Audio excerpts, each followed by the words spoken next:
जिस विषय पर आज है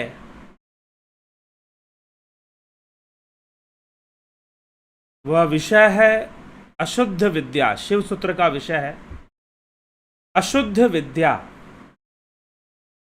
कल जो हमने चर्चा की थी वह चर्चा का विषय था विद्या शरीर। विद्या क्या है? एक शुद्ध विद्या है, एक अशुद्ध विद्या है। तो अशुद्ध विद्या क्या है? तो अशुद्ध विद्या के ऊपर सूत्र मिलता है शिव सूत्र में। वह सूत्र क्या कहता है हम उसको समझने का आज प्रयास करेंगे। तो सूत्र कहता है गर्भे चित्त विकासो अविशिष्ट विद्या स्वप्न। गर्भे चित्त विकासो अविशिष्ट विद्या स्वप्न। गर्भे चित्त विकासो, गर्भे चित्त विकासो, महामाया शक्ति के गर्भ में। अब समझाने के लिए यहां पर लिखा जा रहा है महामाया शक्ति के गर्भ में क्या विकास होता है? चित्त का विकास होता है। तो जो महामाया शक्ति के गर्भ में जो चित्त का विकास होता है वह विकास कैसा है? वही अशुद्ध विद्या है। वही अशुद्ध विद्या है।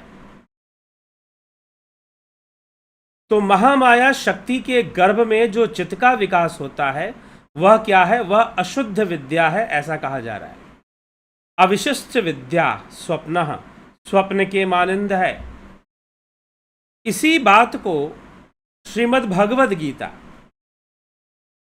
श्रीमद् भगवद गीता के 14वें अध्याय में भगवान श्री कृष्ण क्या कहते हैं? मम योनिर्महद ब्रह्म तस्मिन् गर्भम, मम योनि महद ब्रह्म तस्मिन् गर्भम दधाम्यहम् संभवः सर्वभूतानां ततो भवति भारत। हे भारत, हे अर्जुन, मेरी महत ब्रह्म रूप मूल प्रकृति संपूर्ण भूतों की योनि है।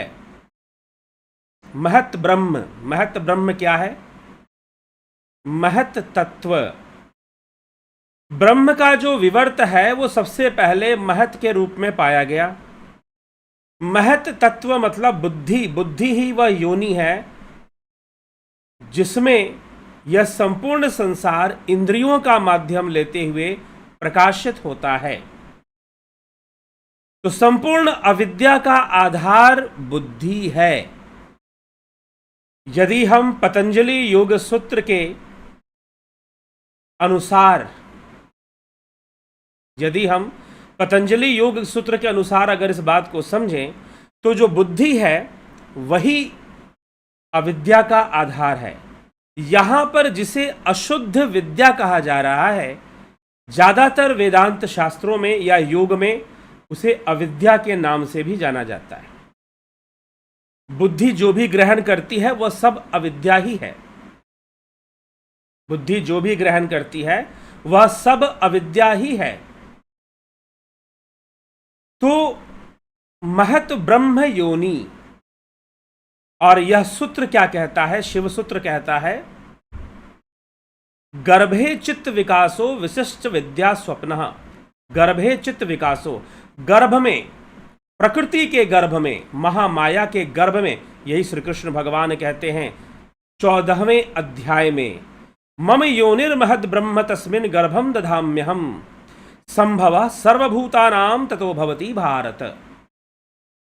हे अर्जुन, मेरी महत ब्रह्म मूल प्रकृति, महत ब्रह्म रूप मूल प्रकृति संपूर्ण भूतों की योनि है, जहां पर इंद्रिय जगत का विकास होता है, जहां पर सेंसुअल डेवलपमेंट होता है, जहां पर चित्त का विकास होता है। चित्त ही सारी दुनिया का प्रसार करता है। लेकिन वहां पर चित्त का जो विकास है वह बुद्धि और इंद्रियों पर आधारित होता है। महत शब्द का अर्थ है बुद्धि। तो संपूर्ण भूतों की योनि है, अर्थात गर्भाधान का स्थान है। और मैं उस योनि में चेतन समुदाय रूप गर्भ को स्थापन करता हुआ उस जड़ चेतन के संयोग से सब भूतों की उत्पत्ति करता हूं। मेरा संयोग क्या है? चेतना का संयोग मात्र है, संयोग मात्र, इसलिए समझना चाहिए। इसीलिए ब्रह्म सर्वदा अकर्ता है। यहां पर कृष्ण ब्रह्मरूप अपनी व्याख्या कर रहे हैं, परंतु ब्रह्मरूप कहने से क्या हो जाता है? ब्रह्मरूप कहने से ही अकर्ता भाव स्थापित हो जाता है, अकर्तापन आ जाता है कि भाई वो तो कुछ कर नहीं रहा है। इसीलिए 9वें अध्याय में भी श्री कृष्ण इस बात को फिर कहते हैं। 14वें अध्याय में तो इसकी चर्चा कर दी। मया अध्यक्षेन प्रकृति सूयते सचराचरम हेतुनानेन कौन्तेय जगद्वी परिवर्तते। हे अर्जुन, मुझ अधिष्ठाता, मैंने अधिष्ठान किया है, मुझ अधिष्ठाता के सकाश से मया अध्यक्षेन, मेरी अध्यक्षता में प्रकृति सूयते सचराचरम, यह प्रकृति ही सारी चराचर जगत को रचने वाली है। हेतुनानेन कौन्तेय जगद्वी परिवर्तते, और इस हेतु से ही यह संसार चक्र घूम रहा है। तो कृष्ण ने कह दिया, अगर हम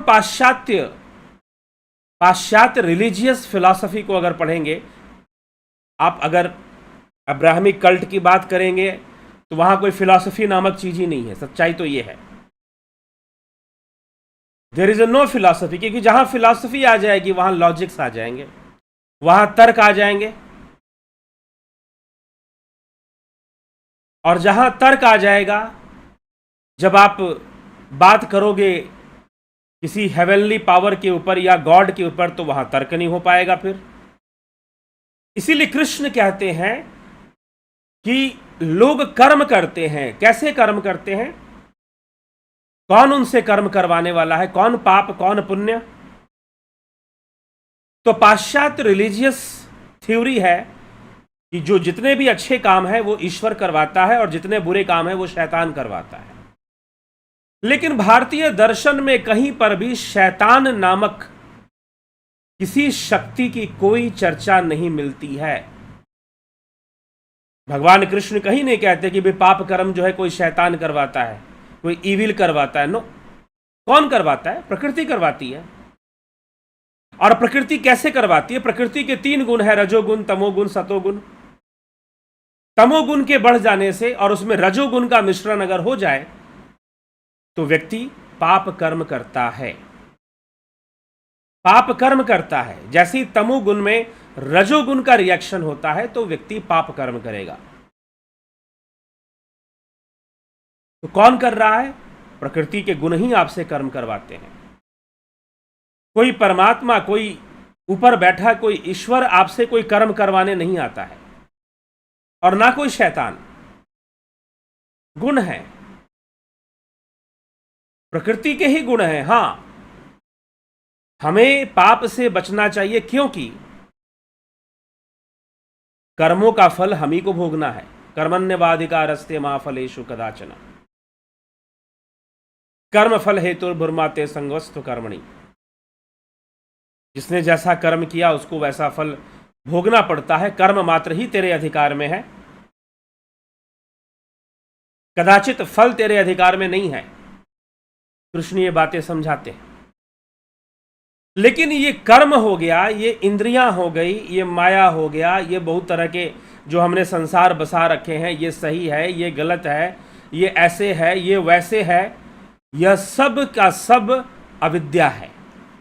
इसी को अशुद्ध विद्या, शिव सूत्र में इसी को अशुद्ध विद्या कहा जा रहा है, और कहा जा रहा है गर्भे चित्त विकासो अविशिष्ट विद्या स्वप्नः। स्वप्न के मानिंद ही सब कुछ है संसार में। कुछ ऐसी भी बात समझाई जा रही है। वह स्वप्न रूप अर्थात विकल्प प्रत्यात्मक है। विकल्प प्रत्यात्मक, जिसमें विकल्प है, स्वप्न भी एक विकल्प है। तो जो भी संसार में हम देख रहे हैं, जो भी संसार में हम अनुभव कर रहे हैं, वह सब अविद्या है। और शिव सूत्र के अनुसार अशुद्ध विद्या है। चित्त का विकास होना अशुद्ध विद्या है। महामाया के गर्भ में, यहां लिखा जा रहा है महामाया के गर्भ में। और श्री कृष्ण क्या कहते हैं? मम योनिर्ब्रह्म, मम योनिर्महत ब्रह्म तस्मिन् गर्भ दधाम्यहम। मेरी महत ब्रह्म रूप मूल प्रकृति संपूर्ण भूतों की योनि है। मेरी महत ब्रह्म मुझसे अलग नहीं है, सब कुछ ब्रह्म का ही विवर्त है। विवर्त कहने का मतलब मैनिफेस्टेशन। उस ब्रह्म का ही विवर्त होने के कारण प्रकृति भी उस ब्रह्म का ही विवर्त है। इसीलिए मेरी महत ब्रह्म योनि, किसी और की नहीं। श्री कृष्ण कहते हैं किसी और की नहीं, मेरी महत ब्रह्म योनि। सब कुछ उसी में है, सब कुछ उसी में है।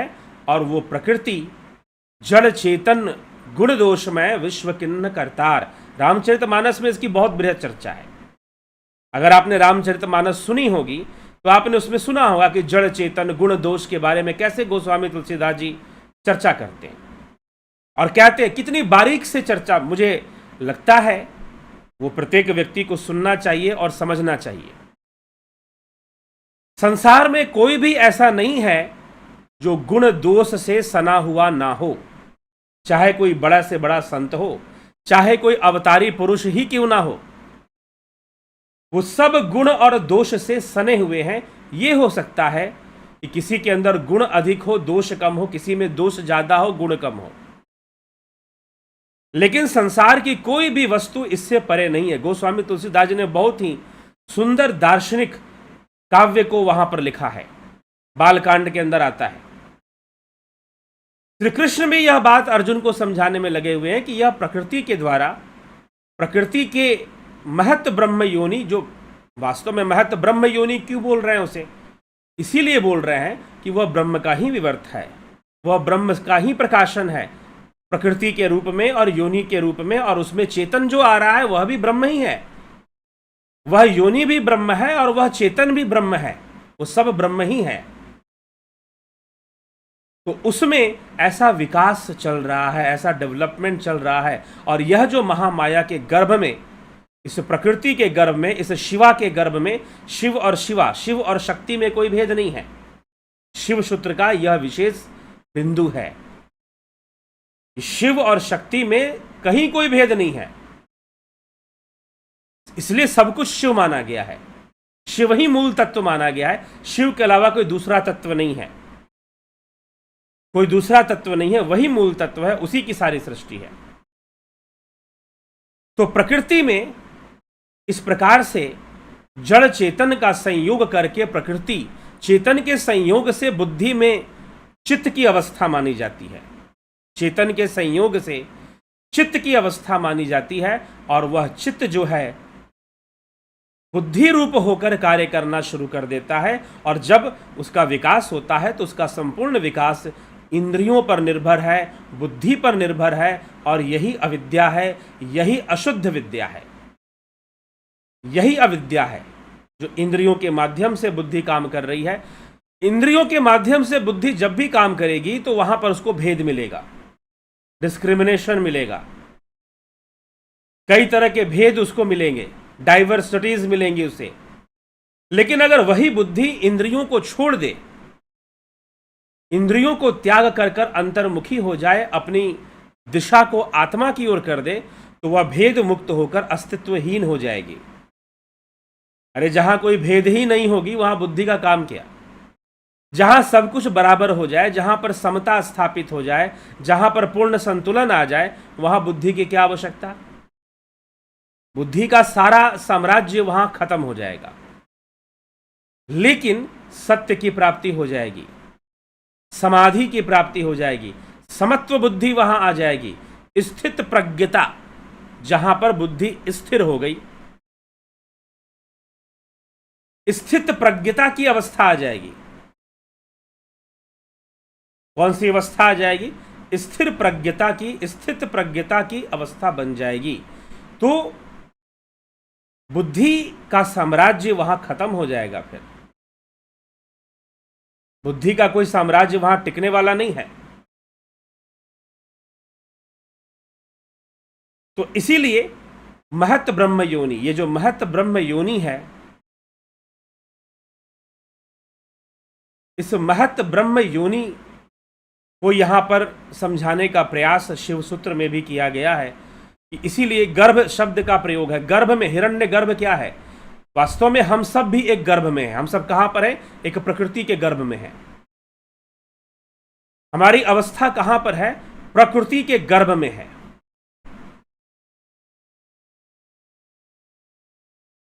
ठीक है, हमारी अवस्था प्रकृति के गर्भ में, हम सब प्रकृति के गर्भ में हैं।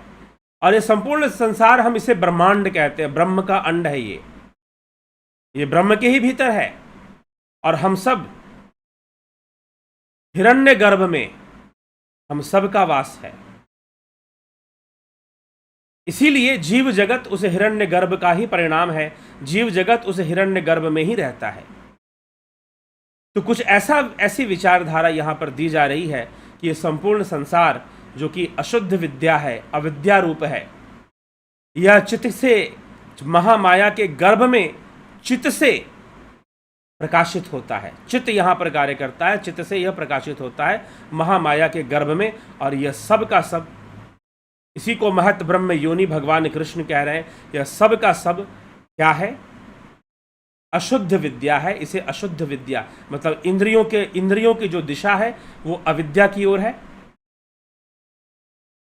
अगर चित्त बुद्धि अंतर्मुखी हो जाए और अपनी दिशा को बदल दे, आत्मा की ओर कर दे, तो वह विद्या हो जाएगी, वह शुद्ध विद्या हो जाएगी। और इंद्रियों की ओर जो दिशा है वह अशुद्ध विद्या है। तो इस प्रकार से इस बात को समझाने की कोशिश, और यह सब प्रत्यात्मक है, यह सब वैकल्पिक है। वैकल्पिक मतलब विकल्प रूप में है, ऑप्शनल है, एक तरह से विकल्प रूप में है ये, ना कि निर्विकल्प है, सत्य है। और फिर स्वप्न है, स्वप्न के मानिंद है। स्वप्न मतलब कि कुछ भी सत्य नहीं है इसमें। संसार भी स्वप्न के मानिंद ही है, और स्वप्न भी तो हम ऐसे ही देखते हैं जैसे हम संसार को देखते हैं। स्वप्न भी तो हम वैसे ही देख रहे होते हैं, इसमें कोई आश्चर्य की बात नहीं है। हम स्वप्न भी इस संसार की तरह ही देख रहे होते हैं। तो यह तथ्य हमें समझ लेना चाहिए। और अविद्या क्या है, अशुद्ध विद्या क्या है, और कल हमने शुद्ध विद्या की चर्चा की। शुद्ध विद्या स्वरूप का जो शरीर है वो स्वयं ओंकार है, प्रणव है, लेकिन अंतर से हम उसे जान पाते हैं, अंतर से हम उसे जान पाते हैं। ठीक है, तो यह हमें समझने का यह प्रयास करना है। तो सब कुछ, इंद्रिय अनुभूति जितनी भी है और जितने जन्मों की है, वह सब की सब चित्त में है, वह सब की सब चित्त में है।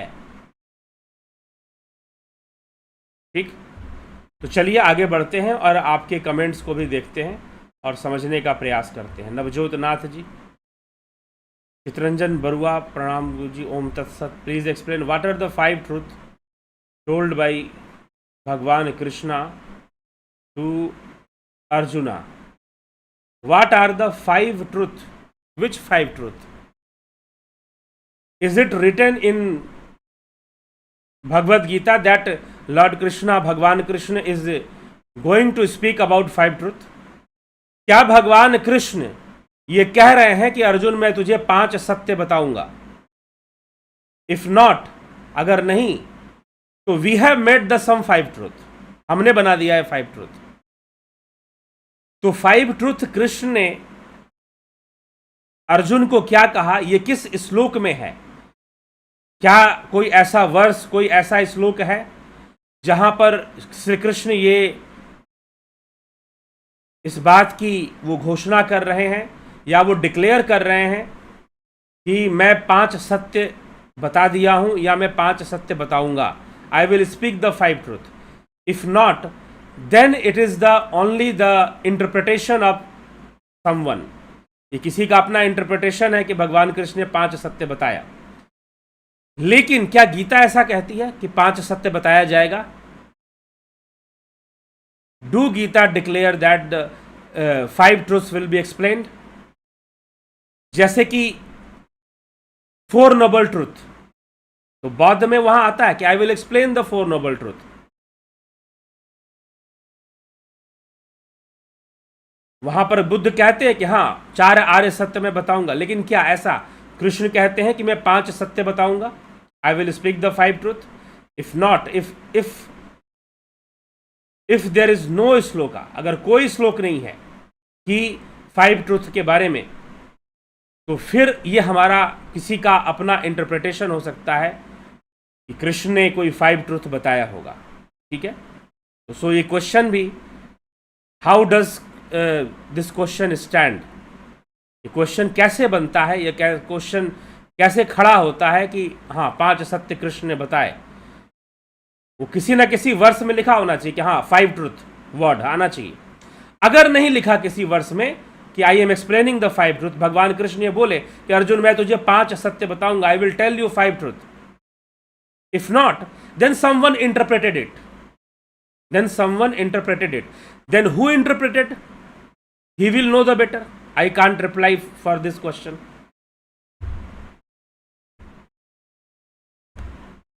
परम पूज्य आदरणीय गुरु जगत नारायण जी, नवजोत नाथ जी, रविंद्र मकवाना, अशोक माली, अवधेश कुमार, अमन कक्कर, नरेंद्र कुमार जी, सीताराम माली, अमन कक्कर जी।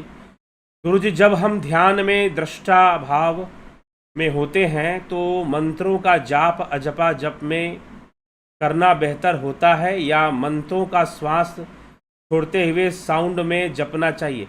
जब हम दृष्टा भाव में होते हैं तो बस दृष्टा भाव में रहिए। जब हम दृष्टा भाव में रहते हैं तो भैया दृष्टा भाव में ही रहिए, ना उस समय कुछ जपने की जरूरत है, ना उस समय कुछ बोलने की जरूरत है, दृष्टा भाव में रहिए। श्वासों के प्रति भी दृष्टा भाव रखिए, श्वासों के प्रति भी दृष्टा भाव ही आपको रखना है। तो जब आप दृष्टा भाव में हैं तो कुछ रटने कुछ जपने का कोई मतलब नहीं बनता है फिर। नरेंद्र कुमार,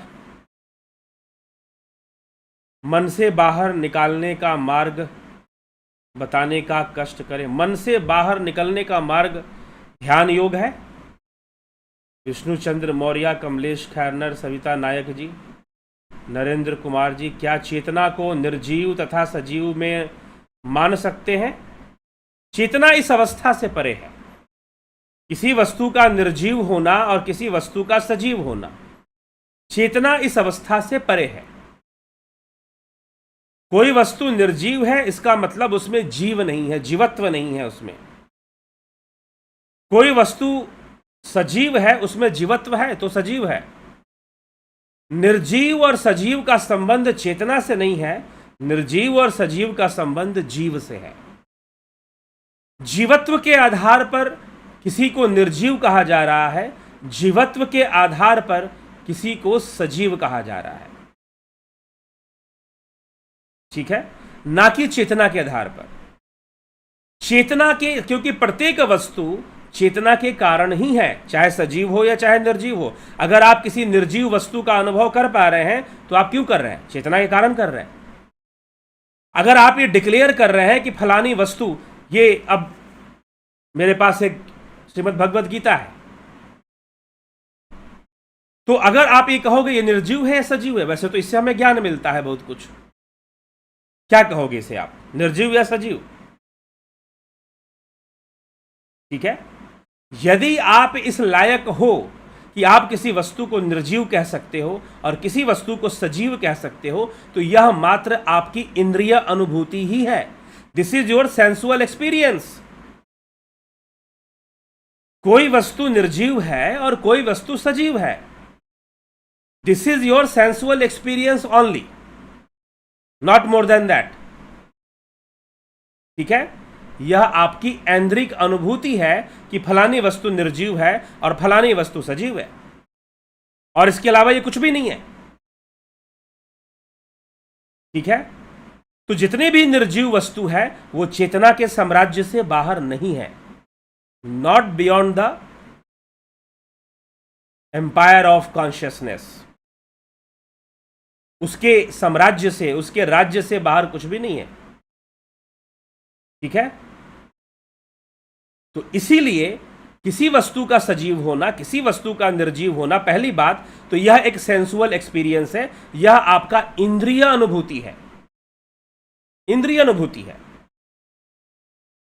अब मान लीजिए कि आप आग में हाथ डालो, हाथ जल जाएगा, लेकिन क्या जलेगा? चमड़ी ही तो जलेगी ना, जो स्थूल शरीर है वही तो जलेगा ना।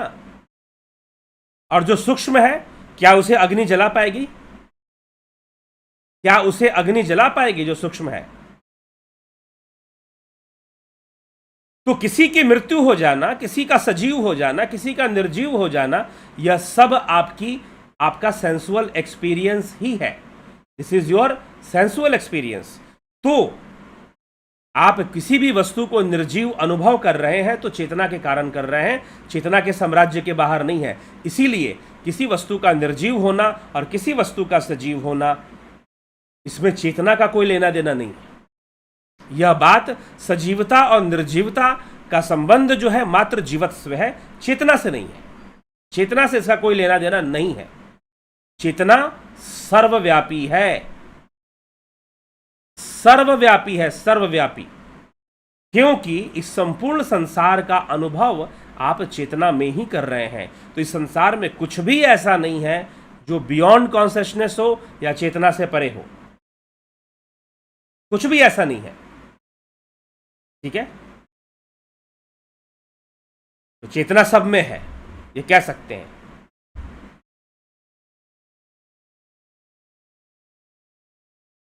ठीक, चैतन्य और चेतना को अंतर बताने का कष्ट करें।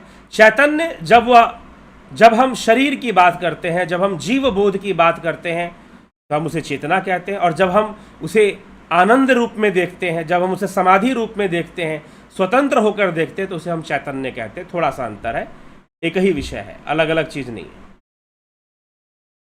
नरसाराम जी, रमेश पेशवानी जी, शिवा शर्मा, रतन सिंह जी,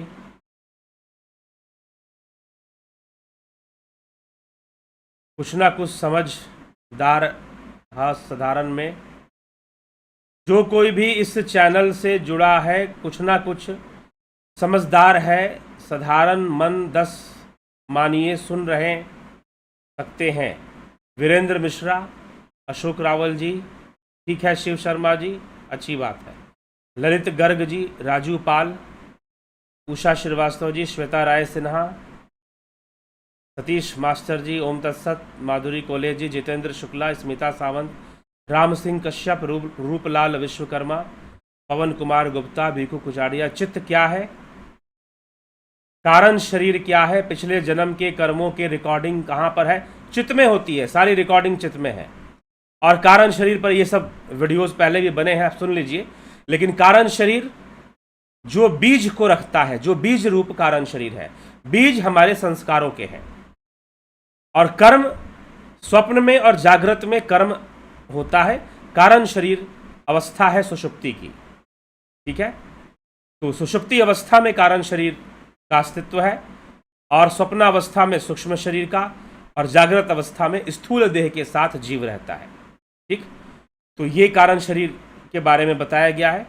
और हमारे चित्त में ही हमारे कई जन्मों का जो डाटा है वो सब हमारे चित्त में है। चित्त क्या है?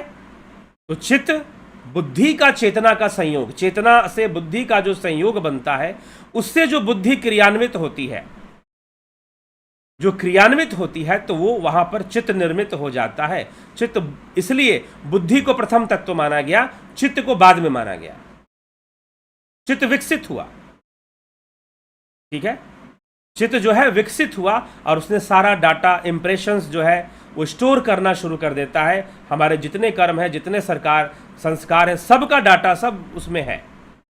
ठीक, और वहीं से हमारे संस्कार फिर जागृत होते हैं। जयंती दत्ता जी, ओम नमः शिवाय, हर हर महादेव, दयानंद जी, मनीष यादव जी, सरोज कृष्णानी, गंभीर शाह, आशा रानी, रवि घई। चित्त क्या होता है? चर्चा हो गई। कारण शरीर क्या है? चर्चा हो गई।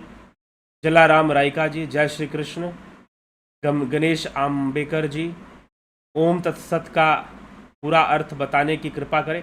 ओम तत्सत के ऊपर पूरी वीडियो बनी हुई है। श्रीमद् भगवद गीता के प्लेलिस्ट में आप जाइए, वहां पर इसकी पूरी वीडियो बनी हुई है वहां पर, क्योंकि अभी इसको समझाएंगे तो हमें आधा घंटा और लग जाएगा। ठीक है, तो ओम तत्सत का बस इसका अर्थ जान लीजिए। ओंकार जो सर्वव्यापी जो ब्रह्म है उसके लिए कहा गया।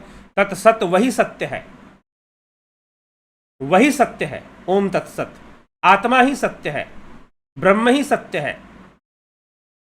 ठीक, इस प्रकार से भगवान कृष्ण ने ओम तत्सत का महत्व श्रीमद् भगवद गीता में है।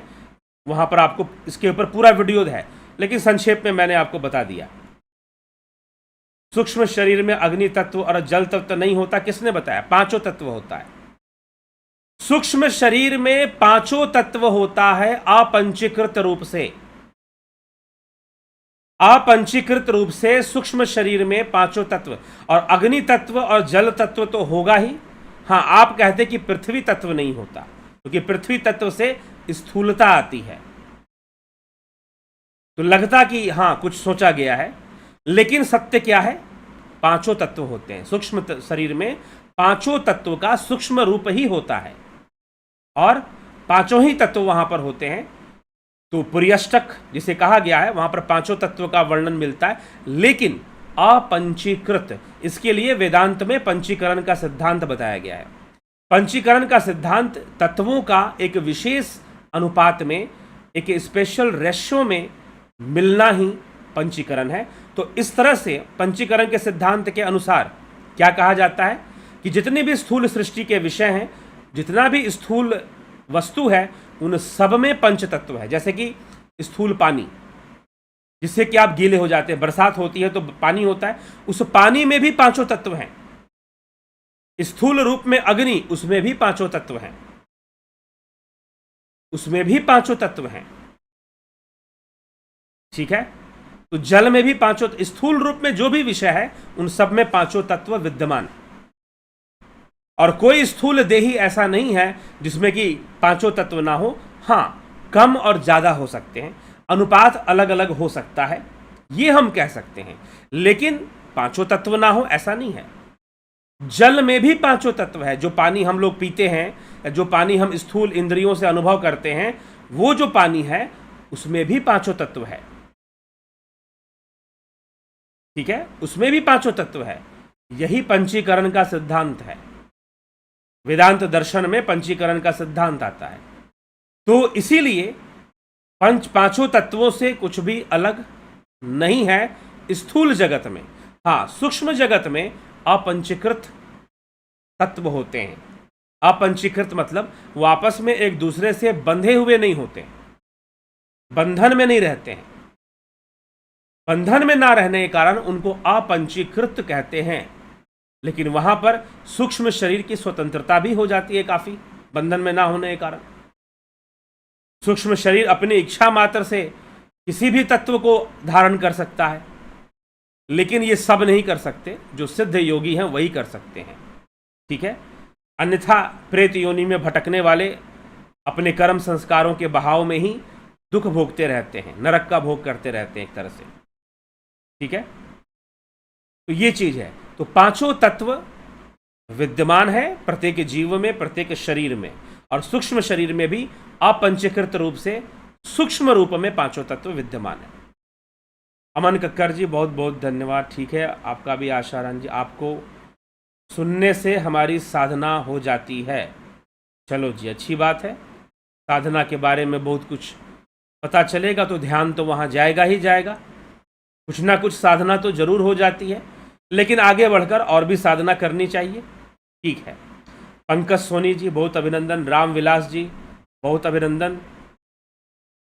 भूत प्रेत और देवताओं में कितने तत्व हैं? पंच तत्व हैं जी, उनमें भी पंच तत्व हैं, देवताओं में भी पंच तत्व हैं। ठीक है, देवताओं में भी पांच तत्व हैं, सब में पांच तत्व है। ठीक, हाँ, जो सूक्ष्म योनि है, देवता सूक्ष्म योनि है, भूत प्रेत सूक्ष्म योनि है, तो अपंचीकृत रूप से पंच तत्व हैं। यही अद्वैत वेदांत का सिद्धांत है, पंचीकरण उसी के अंतर्गत। तो पांच तत्वों से अलग नहीं है कुछ भी। ठीक, ये समझ लेना। चलिए, इसके बाद हम चलते हैं, आगे बढ़ते हैं और जो है कार्यक्रम को विराम देंगे और कल फिर मिलेंगे हम लोग लाइव चर्चा में। अभी बहुत महत्वपूर्ण विषय है, रहस्यमयी विषय, रहस्यमयी शब्द आपको मिलेंगे शिव सूत्र में। पहले भी मिल चुके हैं।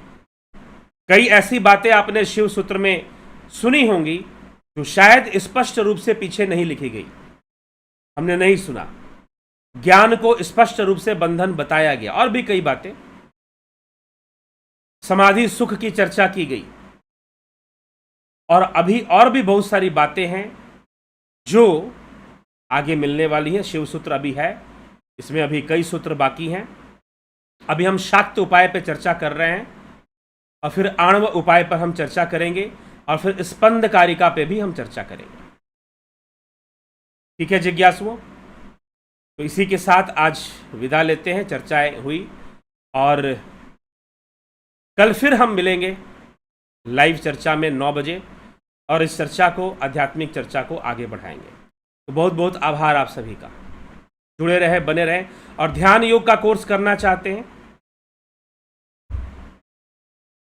ध्यान योग का कोर्स करना चाहते हैं, तो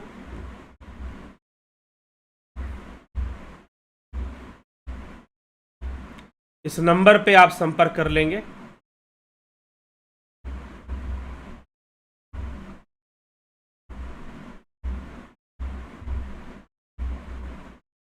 ध्यान योग हेतु आप इस नंबर पे संपर्क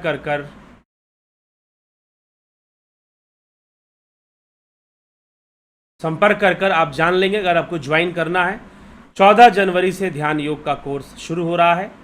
लाभ उठाने के लिए आप ज्वाइनिंग, इससे जुड़ना शुरू हो चुका है। आप जुड़ना चाहते हैं तो अवश्य जुड़कर लाभ उठाइए। चलिए ठीक है, इसी के साथ मैं अभी विचारों को विराम देता हूं, और कल फिर मिलते हैं लाइव चर्चा में 9 बजे। ठीक है, बहुत बहुत आभार आप सभी का।